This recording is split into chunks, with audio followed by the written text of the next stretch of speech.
The Seattle Kraken ranked dead last when it comes to contract efficiency.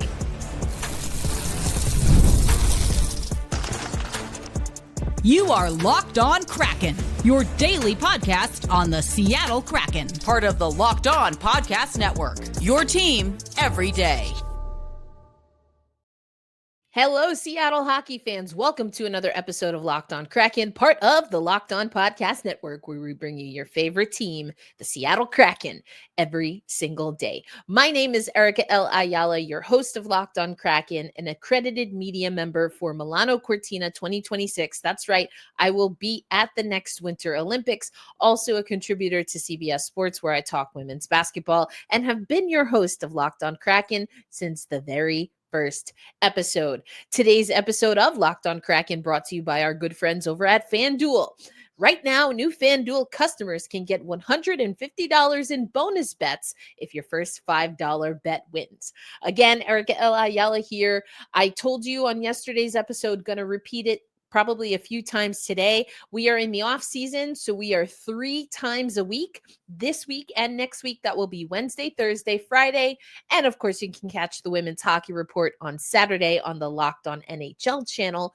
But Wednesday, Thursday, Friday, as we're in the off season, if and when the schedule changes, I will let you know. But probably we're going to go Tuesday, Wednesday, Thursday for most weeks. But again, I will keep you updated. On today's episode, the land of bad contracts. That's right. We're going to another ranking by The Athletic, and it's not looking good for the Seattle Kraken. But these are things that we kind of knew. On the other hand, we continue to be ranked in the top 10 when it comes to our prospect pool. So what are we looking for as we have a new coach in Lane Lambert, as we have a new general manager in Jason Botterill? We talked about he added to his staff earlier this week. We talked about that on yesterday's episode. And we're going to close out the episode because this is a call for listener and viewer bold predictions. That's right. That's right. We're coming to the time in the off season where I soon will give you my big, bad, bold predictions ahead of training camp. But I want to hear some of yours. And in the coming days, the coming episodes, I will pick a few every episode, probably every episode, maybe every other episode. And I will give you my 2 cents on the hot takes in the comments. All right. The land of the bad contracts. A D+. The Seattle Kraken get a D+ for their contracts as put together by The Athletic. And we'll go through this here. The only grade getting an A at all is the Joey Daccord contract. And we can talk about that a little bit. First, let's just head up to, I got a lot of scrolling to do here, but I want to give you the article kind of parameters. NFL contract efficiency rankings 2025, which teams spend their money the most wisely. And, this is, again, The Athletic putting this together. And this is something that I wanted to read to you. None of this is set in stone. Things can change every year, and that's why this is an annual exercise, one that uses the same criteria as the best and worst contracts. Each player is judged based on total surplus value and the likelihood of the deal being good. Both are based on every player's future trajectory over the life of their contract, which uses player comps to determine their likeliest path or paths forward. So just so you have that, again, there's more here when it comes to what are the qualifications or the parameters, how this list is put together. But the Kraken dead super mega last season, they came in 26th. So either way, these contracts have not been good contracts. And again, this is not something that should be surprising, give or take. The big demerit here that we've known about for a while is that Philip Grubauer contract. We also will get into Chandler Stevenson, one of our 7-7 guys. But this is what I want to read. Countless free agent gaffes added up over time to the point that the Kraken are spending nearly $35 million on the following players: Chandler Stevenson, Jaden Schwartz, Brandon Montour, Adam Larson, Jamie Alexiak, Ryan Lindgren, who we just added, and Philip Grubauer. You've heard the old adage that you can't build a winner through free agency. Well, if you also overpay each free agent, you can't even build average, apparently. That's where the Kraken stand. Ooh, burn. Super tough, super tough. And again, not something that we haven't heard. If you look at the data here, best contract we have, Jared McCann. I've talked a lot about Jared McCann in the past several months leading on the back end of last season because yes, Jared McCann continues to give us value even when we seemingly, whether intentional or not, don't value getting him to be even more productive. I felt he was a victim of circumstance last year, and I hope that changes. In the B- territory, we have Matty Beniers. I'll talk about him a little bit later on the episode. Mason Marchment, Vince Dunn. In the C range, all of those were B minuses, by the way. No other B pluses, no other A's, A pluses besides Joey Decord, who by and far is our best contract. C plus, you have Capo Caco, Ellie Tolvanen, Jordan Eberle, and Ty Cartier. In the C range, Schwartz and Frederick Gaudreau. C minus, Jamie Alexiak. Everybody else is coming in with a big old D. D minus, Chandler Stevenson. D plus, Ryan Lindgren and Adam Larson. A D for Brandon Montour. And a D minus, the lowest grade, for Philip Grubauer. Monty's rank here, I think, again, thinking about how this was put together, these can change. I do wonder if this will change a little bit. I'm not super high on Brandon Montour. I think that he added value. Was the value that he added to the level of what we're paying him? This sings to the song of a 15.2 million surplus, according to Dom and The Athletic. 28.6 million for Chandler Stevenson. That's, you want to talk about 35 for what, 6 or so players? It's almost that exactly when it comes to Chandler Stevenson alone. He's almost at 30 himself. Brutal. Brutal. Not all of these are in a deficit. Some of the names that were mentioned, deficit of 10 million surplus value for Philip Grubauer. But, I know that Jaden Schwartz was mentioned there, not even minus, less than $1 million, I guess I should say. Most of those contracts, some of those other contracts. Matty Beniers is actually at a surplus. So is McCann and Marchment, Vince Dunn, and of course, Joey Decord. Again, I'm going to talk about Matty a little bit later. What are your thoughts on these grades? There's something else I wanted to read here. Here's the best way I can describe how bad Seattle's cap sheet looks. If you use the remainder of Seattle's cap space, $7 million, and added another $1 million with careful accounting to add the leagues to the league, If you use the remainder of Seattle's cap space, which is $7 million, and added another $1 million with careful accounting to add the league's best contract, Jack Hughes, at $8 million, you still wouldn't have a playoff team. What exactly is this team paying for if it's not even getting mediocrity?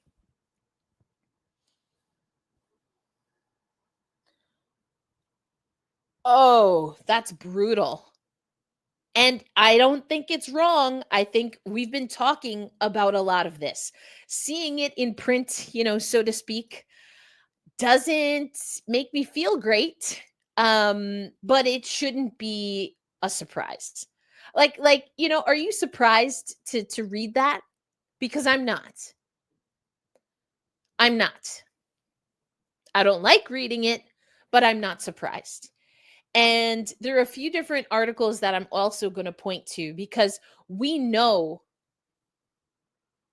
that Lane Lambert, but especially in some ways, if we're talking specifically about that article I just showed you, Jason Botterill has a uphill climb.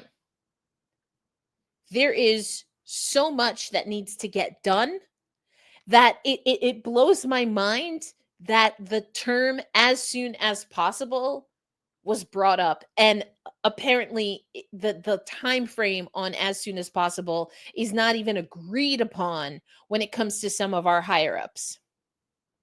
And yes, I know we've talked about this before. I get it. As soon as possible, you can take that literally. As soon as I can, as soon as we're able. That's literally. We almost never use ASAP in the literal way. And if we, I mean, I guess it's not that it's not literal, but usually as soon as possible is leaning into the soon of it all, not leaning into, hey, we're going to get this done as soon as we possibly can, which again, I think those are two different things. As soon as possible and as soon as we possibly can. Maybe I'm just being a sucker for semantics here. You let me know. But I think ASAP apparently has different meanings to different people. I think there's a ASAP, like, I need this ASAP, right? That's not someone saying, when you get a chance, at your earliest convenience. That's not what ASAP means. It's like, I need this ASAP, not end of day, ASAP. Okay, anyway. Yeah, the contracts aren't looking great. Can this team overperform? Can some of the players overperform? Sure, I guess. That is that what the team is banking on?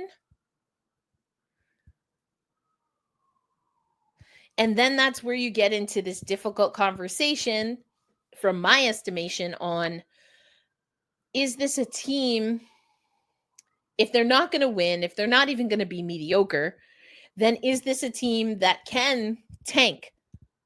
I hate tanking. I've told you that multiple times over and over again. I am not of the delusion that people don't talk about tanking as a strategy. How much the players, how much organizations do that in real life or matter of fact versus how much they're actually going to talk about it, that's a little bit of a different story.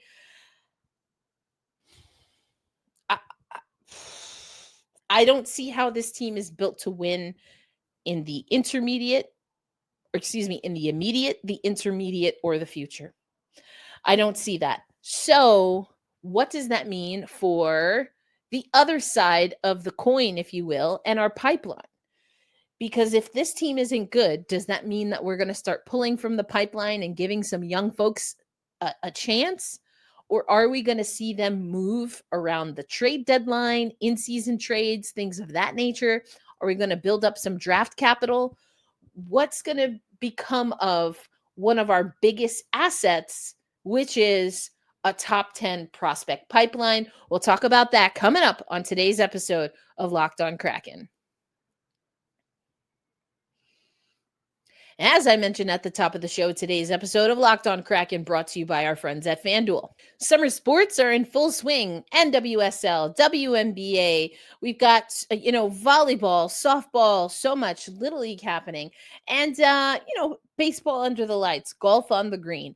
FanDuel is the best way to make every game even more exciting. You're already following the action. Why not make it a little more thrilling? With FanDuel, you can get in on the game while your friends are just casually watching.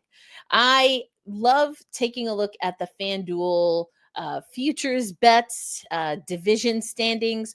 As we talked about, not really sure this Kraken team is built to win. And I think the odds makers at FanDuel, at least going into the training camp and preseason, agree. They have the Seattle Kraken up plus 5,500, sixth best odds to take the Pacific Division. That's just talking about the Pacific Division. If we want to talk about a playoff team, a minus 550 to miss the playoffs in 25-26. So you can see it's going to be an uphill battle for the Seattle Kraken. But, it doesn't have to be one for you.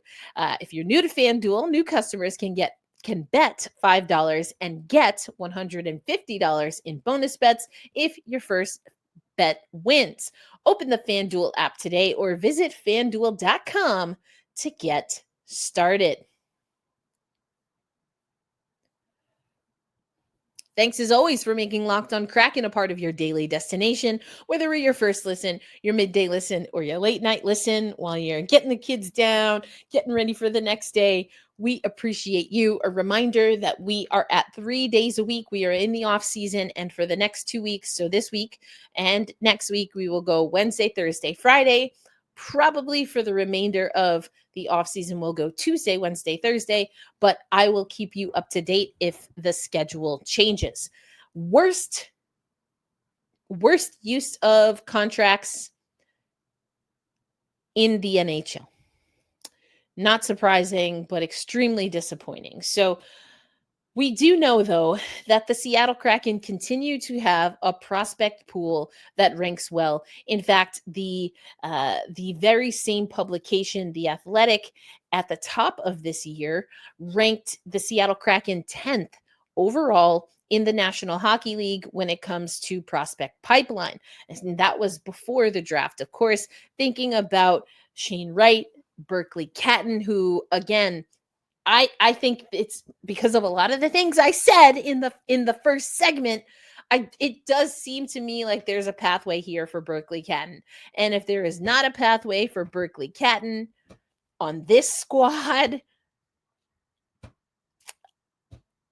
I don't know. Somebody's got to be held to account. If you got young guys that cannot make this roster the way it's looking, you either didn't pick the right prospect or you didn't pick the right staff.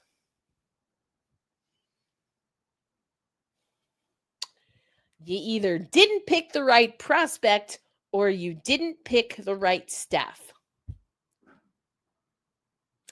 I think we're going to come back to that. Anyway, let's keep it moving. 27 prospects leading into the draft. Top 15, 27 prospects considered for top 15. Berkeley Catton came in at the top 10. Shane Wright is still considered, a young competitor for us. Matty Beniers is on the back end of that. Again, I'm going to talk about Matty in the next segment.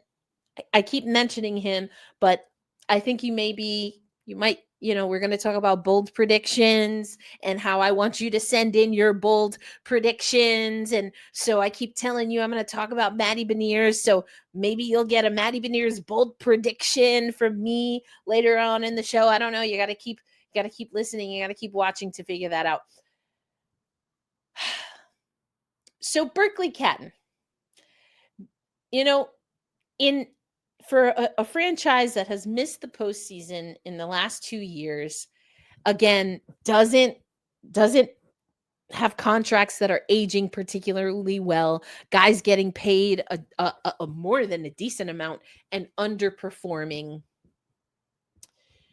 How much does Jason Botterill have to play into those contracts and honor them? I mean, the organization does, right? But what promises were made or what assumptions were made when some of these guys came over? And you know what? Honestly, the best reason in my mind for getting rid of Dan Bylsma and moving Ronnie Francis is that you, in theory, beyond honoring the contract, there is a fresh slate, in theory, for the organization to reestablish roles on this team. Does that impact Chandler Stevenson and how he's utilized? Does it impact how Shane Wright is utilized? Does it impact how Berkeley Catton maneuvers and if he can even make this roster? I mean, we did a whole deep dive on Berkeley Catton. 8th overall pick in 2024. In the last 125 games he played in the WHL, Western Hockey League, 225 points, 109 points in 57 games just last season alone.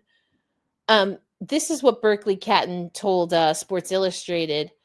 I think it's a privilege that the fans and also management see me that highly that I have a good chance to make the team. He's such a focused, humble, easygoing guy.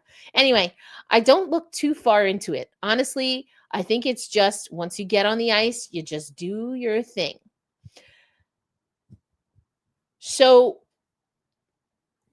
if Catton makes the squad, where does he slot in? Does he bump Shane? Does he bump Stevenson? Does he bump Beniers? Where does he move to the wing? I don't know. And maybe we'll see in training camp if the organization is going to give him a shot in a lot of different areas. Yahoo Sports, Kraken's perfect move in 2025 off season.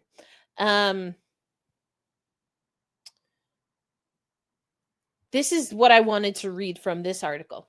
While Francis is still around as president, because you kind of put us in a tough spot and you get a promotion basically. While Francis is still around, Botterill should put his own stamp on the organization. The veteran's vision did not pan out, which included paying a lot of middle six players on long-term deals. The real test for Botterill will come at the trade deadline, where he will likely be tasked with untangling this messy roster. So hold on to our hats until the trade deadline. Is that what we're thinking? Is that what we're thinking? The article goes on to talk about Lane Lambert and his time with the Islanders, it not going particularly well. But this is why they felt the coaching change was needed. The Kraken could not keep on their same path and expect things to magically get better. And then it goes into good faith of the fans, talking about the NBA potentially coming back. The Kraken were wise to change things up and try to forge a new path. The Kraken have a new path forward. They talk about Ryan Lindgren here. But this is the question that they end with and that I hope to answer as we continue on here with Locked On Kraken. Can Matty Beniers make the leap into stardom and push Seattle back into the postseason? You see what I'm doing here? I'm giving you little nuggets and everything's folding into one another. Coming up, I'm going to tell you how you can send in your bold predictions, and I'll give you my first bold prediction of the offseason, the transition as we go from season 4 to season 5. That's coming up on Locked On Kraken.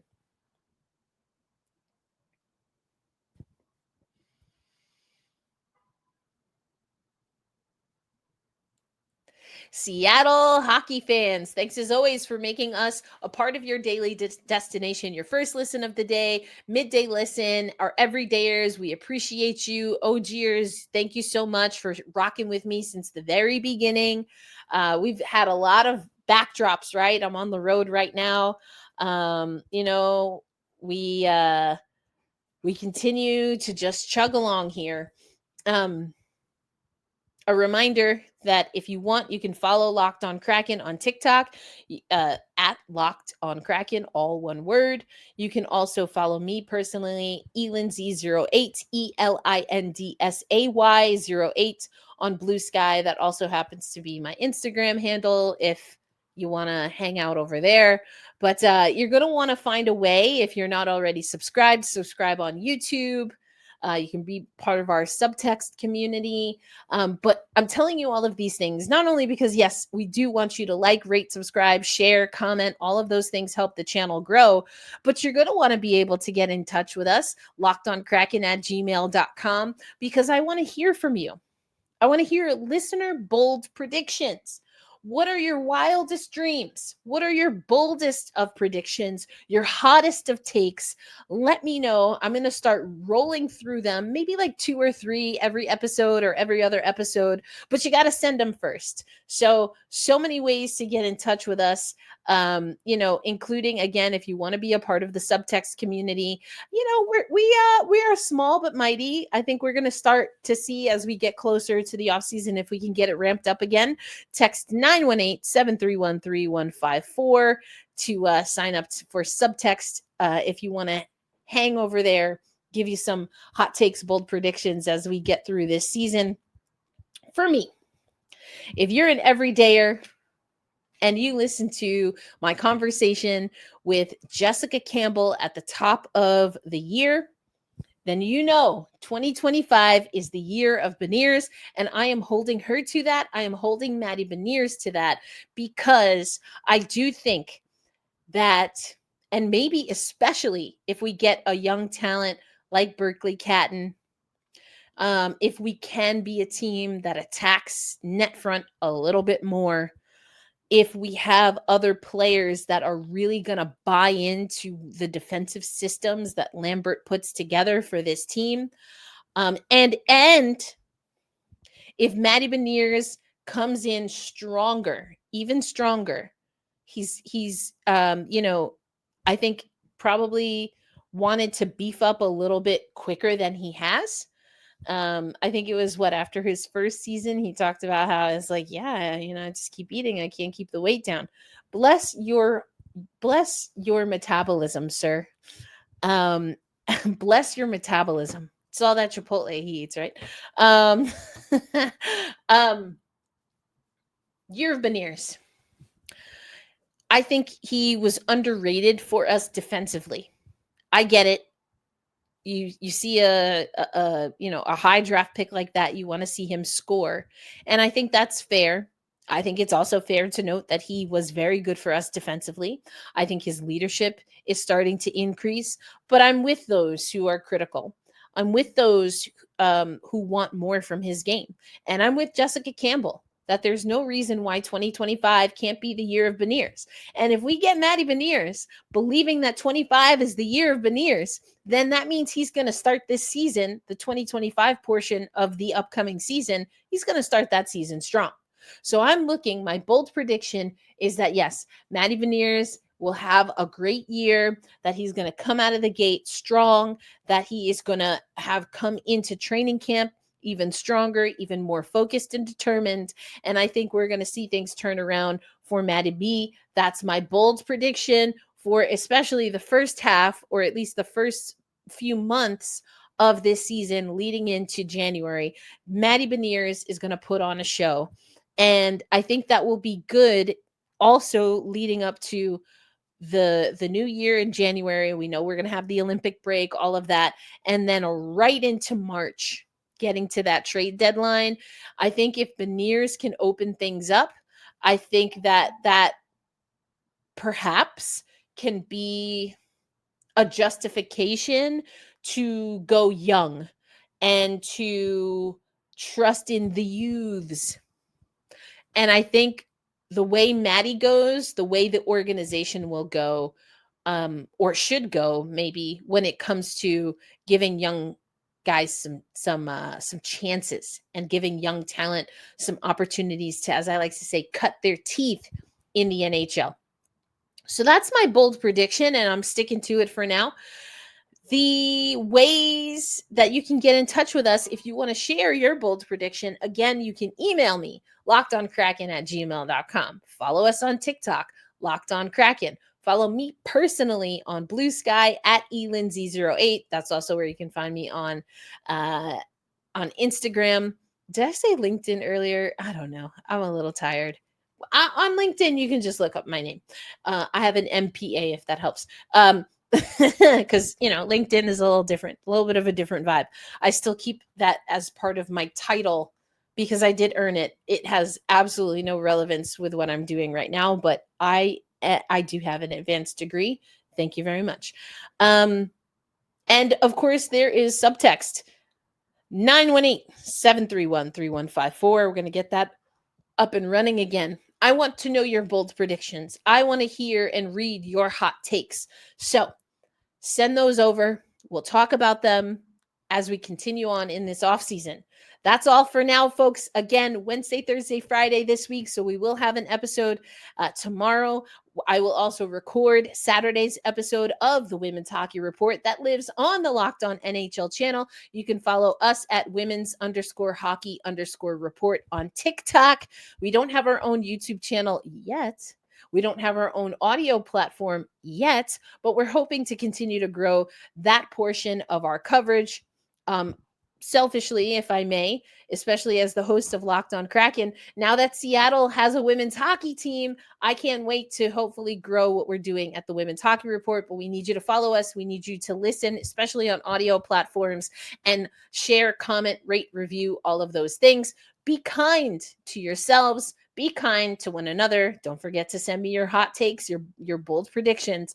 Until then, hold fast, stay true, and loud and proud we say always, let's go Kraken. I will catch you, dear gentle listener and viewer, on the next episode.